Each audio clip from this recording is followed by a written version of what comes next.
Както знаете, неведнъж съм ви говорила за концепцията на Робърт Кийосаки, за това как хората намират начин да достигнат до своите доходи. Че по-голямата част от нас са наемни работници, но това е така, защото още от училище са ни учили само на едно – как да изкарваме по-високи оценки, за да си намерим по-добра работа и съответно да ни плащат по-големи заплати. За съжаление, в училище никой не ни учи на това как да правим бизнес, как да станем предприемачи. Още по-малко ни обучават на финансова култура и на това как да печелим пари и как да ги управляваме, как да менажираме, да ръководим своите пари. За наша радост, в днешно време вече има доста учители в тази посока, има така наречените коучове, които ни дават всички тези знания. Въпросът е ние, търсещите, да намерим подходящия такъв ментор, който да ни хване за ръка и не само да ни научи как се прави бизнес, как се изкарват пари, как се ръководят, но и да ни посочи правилната възможност.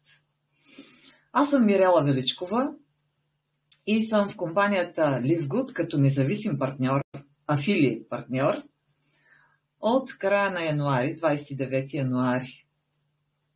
Т.е. само от 4 месеца.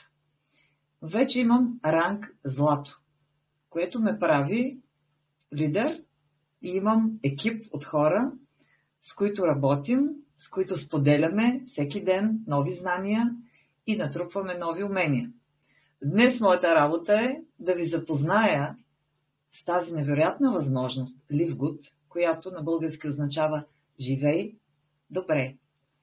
И да ви кажа защо тази възможност, този невероятен шанс, който аз получих от дамата, която мен поканя, това беше Соня Табутова, може да се превърне в шанс за всеки един човек, който, разбира се, търси такава възможност. Защото повечето хора, особено в България, се оплакват, недоволни са, не обичат, не им харесва да ходят на работа. Не харесват шефа си, не харесват хората, с които работят в един офис, не харесват това, че цял ден са затворени някъде пред компютър, че трябва да се съобразяват с работно време, че сутрин трябва да скачат рано с будилника и да тичат на работа, да се връщат вкъщи още по-недоволни, изморени, а там ги чака къщната работа, докато оправят децата, докато сготвят, за жените говоря, или пък мъжете имат си там своите задължения, изгледат някой сериал и трябва да лягат да спят, защото утре отново са на работа. Сега има хора, които са недоволни от това, обаче за тях това е тяхната комфортна зона. И те се страхуват да я напуснат. Чуват, че има възможности, обаче нямат смелост да опитат, да поискат, да научат как може да излязат от матрицата. А има и такива като мен, като нас, като вас, надявам се, които сте тук, които търсим възможности и не само пробваме, рискуваме, скачаме в дълбокото, експериментираме, понякога губим, но не се отказваме. И такива като нас се наричат предприемачи. Хората, които осъзнаят, че имат предприемачески дух, са неспокойни. Те търсят възможности, търсят трудности. Предприемачите проправят пътища. Те не чакат някой да им постеля червения килим, за да минат по него. Те търсят, хвърлят се. Защо?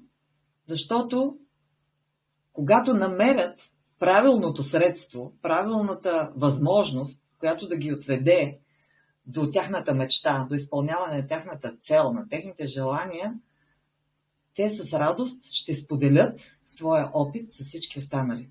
Казвам те, но по-добре да говоря с ние, защото аз и вие сме точно такива хора, нали?